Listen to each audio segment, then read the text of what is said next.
खुलुमबाय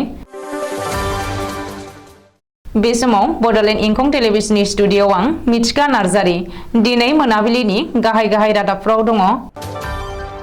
सागु पुलिस जवाननि हेंथायै case register खालामनो गुवाहाटी गोजौ बिजिरसालिनि बिथोन। फेब्रुवारिनि गिबि सप्तानिफ्राय काजिरङायाव दाव सानगोन। खनिका बर'नि गोथार सारादुखौ दिनै खुंबाय। हटेल रेडिसन ब्लुआव इन्डिया टीमनि गेलेगिरिफोर। मोनथाय गैयै हारिनि सुबुंफोरनो हा फाननो साननाया जोंनि सानस्रियावबो जायगा मोननाङा बुंदों खोरोमदाव औवारी। दाय गैयै साथाम बर' समाज सिबियारिखौ इनायै खानायनि थाखाय क'क्राझाराव बनसुनि धर्ना। गुमै जांख्रावा भबेन नार्जी थुनलाइयारि बान्था मोननो हादों। बिटिआरआव जथाय दोलोनि सोरखारानो सोलिबाय थागोन बुंदों फुतुल सागर डेका। दानिया फैदो आबुं रादाबाव।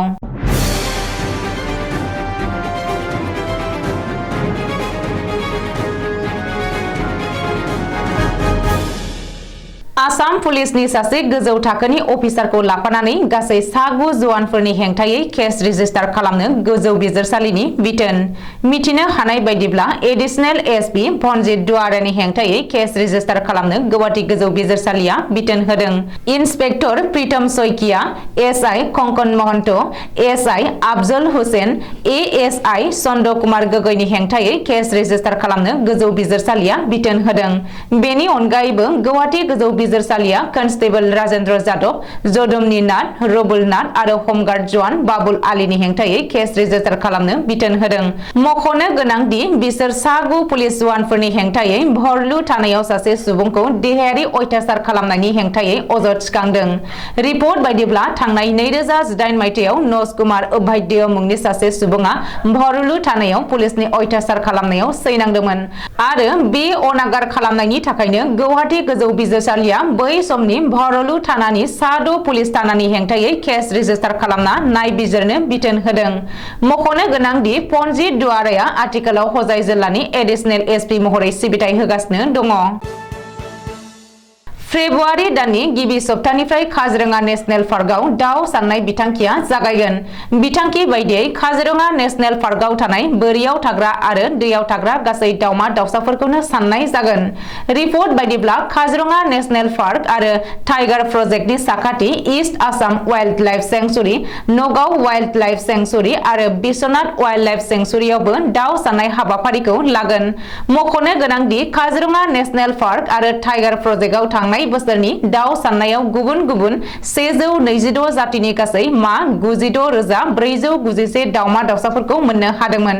बबेखानि फेब्रुवारि दाननिफ्राय जागायनो गोनां दाव साननाय हाबाफारिखौ काजिरङा नेशनेल पार्कनि साखाथि फाखाथि ओनसोलाव थानाय फरायसालि फरायसालिमानि फरायसुला फरायसुलिफोरखौ फोरोंथाय होनानै बे हाबाफारियाव थिसनगोन होननानै नेशनेल पार्क खुंथायआ सुलुङाव फोरमायदों।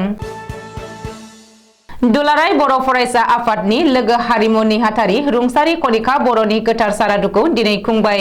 मिरु दुलाराय बर' फरायसा आफाद, बाक्सा जिल्ला दुलाराय बर' फरायसा आफाद आरो रुंसारि नखरनि जथाय बानजायनायाव दिनै खनिका बर'नि गोथार सारादु खुंदों। हाबाफारि बायदियै एबसुनि गोथार आरजखौ जागायनानै रुंसारि खनिका बर'नि सावगारियाव बिबार बावजेनो बिथांजोनिनो आंगो फिसाय हांगामा बर'आ।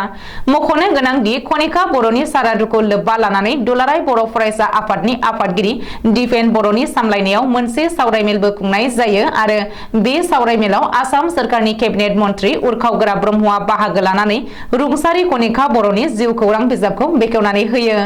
बे सावरायमेलाव हांख्रायजानाय बुंथिगिरि महरै बाहागो लायो गुवाहाटी मुलुगसोलोंसालिनि प्रफेसर स्वर्णप्रभा सैनारि आरो बर' थुनलाइ आफादनि लोगो आफादगिरि सीताराम बसुमतारिया। माननि आलासि महरै बाहागो लायो कटन मुलुगसोलोंसालिनि बर' बिफाननि बिफान गाहाय डक्टर फुकन चन्द्र बर', बिटिसिएलए नि बुंथिगिरि कातिराम बर', कक्लाबारि बियाबनि एमसिएलए मन्टु बर', केसि फरायसालिमानि गोरायुं जौस्रां बर', खामारदैसा गोजौ फरायसालिनि लोगो फोरोंगिरि दैमासा ब्रह्म, गुबुन गुबुन जिल्ला आरो दखरा एबसुनि दैदेनगिरिफोरजों लोगोसे ओनसोलनि फोरोंगिरि, मेलेमजिबि, रायजो राजा आरो फरायसाफ्रा बाहागो लायो। मख'नो गोनां दि दुलाराय बर' फरायसा आफादनि लोगो हारिमु नेहाथारि खनिका बर'आ थांनाय बोसोरनि 11 दिसेम्बर खालि मोनसे गिख्रंथाव लामा जाब्रबथायाव अबथिरायै रुंसारि जादोंमोन। फैगौ 10 जानुवारि खालि गुवाहाटी नोगोरमानि बरसापारा स्टेडियामाव भारत श्रीलंकानि गेजेराव 50 अभारनि वन डे इंटरनेशनल मैच खुंगोन। बेनि थाखाय इंडिया टीमनि माखासे गेलेगिरिफ्रा गुवाहाटीआव दंफैखासै। गुवाहाटी नोगोरमानि रेडिसन ब्लुआव दंफैयो इंडिया टीमनि कैप्टेन रोहित शर्माजों लोगोसे vice captain KL Rahul, Virat Kohli आरो गोबांसा दैदेनगिरिफ्रा। रिपर्ट बायदिब्ला फुंनि 11 रिंगायाव विराट कोहली, श्रेयस आयर आरो KL राहुल मोना हटेल रेडिसन ब्लुआव हाबफैदों।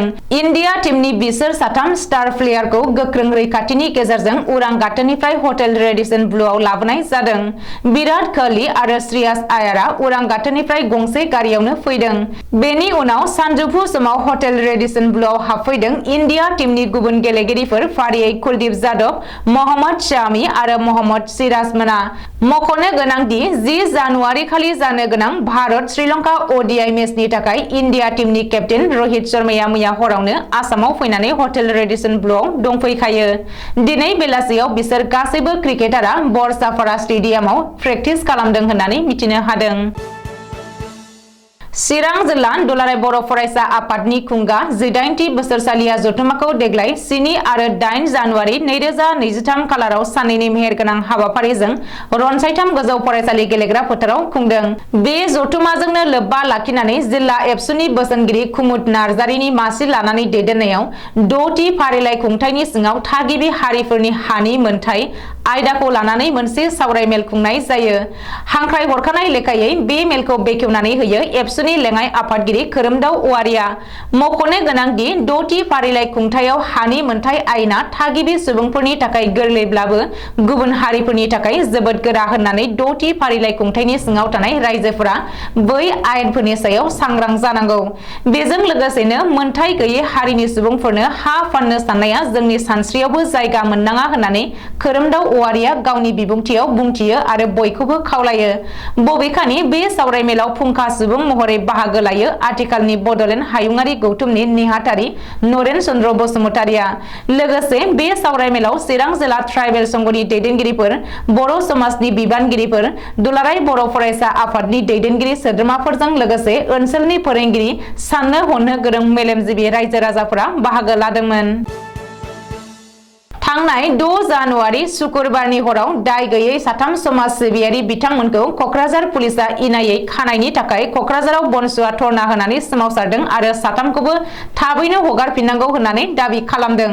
बनसुजों लोगोसेयैनो बर' सेनियर सिटिजेन फराम, बर' रेबग्रा जथुम आरो बारग' भलन्टियार फर्स आफादफोरा हेफाजाब होनानै धर्नायाव बाहागो लादों। बेनि अनगायैबो साथामखौबो थाबैनो हगारनाय आरो पुलिसा जानला मोनला एरेस्ट खालामनायखौ होबथानो थाखाय क'क्राझार जिल्ला बेंगिरिनि जोहै भारतनि हादरगिरि, गाहाय मन्त्रि, मिरुनि नखर मन्त्रि, मिरुनि ट्राइबेल कमिसन, आसामनि गिबि मन्त्रि आरो रायजो बेंगिरिमोननो गांफा गांफा गोसोखांलाय एबा मेम'रेन्डाम गथायदों। बे खाबुआवनो बनसुनि आफादगिरि बनजित मनजिल बसुमतारिया बुंदों दि बर' हारिखौ जेब्लायबो नाख्रेबनो नाजानानै आथिखालनि सोरखारा पुलिसखौ बाहायनानै दाय गैयै सुबुंखौ बेबायदि एरेस्ट खालामनाया जोबोद सोंखारिजाथाव। मानो होनोब्ला जायफोरखौ पुलिसा इनायै एरेस्ट खालामदों बिसोर साथामा बर' हारिखौ मोजां मोनग्रा साफा गोग्गो दैदेनगिरि। बिसोरो सिखाव दाखात जेबो नङा। बर' हारिनि मोनथायनि थाखायसो बिसोरो बुंबोबाय थादोंमोन। बे खाबुआवनो खौरांगिरिनि सोंनायाव बर' सेनियर सिटिजेन फरामनि मावफुं आफादगिरि डक्टर दिननाथ बसुमतारी आरो गाहाय नेहाथारि अमर सिंह ब्रह्मआ बुंदों दि बारग' MLA हितेश बसुमतारीनाव हाथियार मोनदों होननानै पुलिसा फोरमायनाय बाथ्राया गनायजाथाव नङा। मानो होनोब्ला बिनि सिगाङाव 2012 मायथाइयावबो आसाम पुलिसा फाव फान्दायनानै BTCनि बारग' EM मन कुमार ब्रह्मखौबो गावसोरनो हाथियार गथायनानै बिनि न'आव हाथियार मोनदों होननानै आर्मस एक्टआव दाय जाबसिनदोंमोन। बेनिखायनो पुलिसनि बुंनायखौ बर' रायजो राजाया फोथायनो गोब्राब मोनदों। बेनिखायनो बे केसखौ गोग्गोयै नायबिजिरनो थाखाय दाबि खालामदों बनसुजों लोगोसे मोनथाम बर' आफादा। तामुलपुर जिल्ला बर' थुनलाइ आफादनि 17थि बोसोरारि जथुम्मा, दारकुसि गुदि बर' थुनलाइ आफादनि 16थि बोसोरारि जथुम्मायाव थुनलाइगिरि गुमै जांख्रावनो आबुं समाजारि नायजाब दखरसे हा गंसे न' बिजाबनि थाखाय भबेन नार्जी बान्थाखौ फोसावनायजों लोगोसे बरायो बर' थुनलाइ आफादनि आफादगिरि तरेन बर' बिथाङा।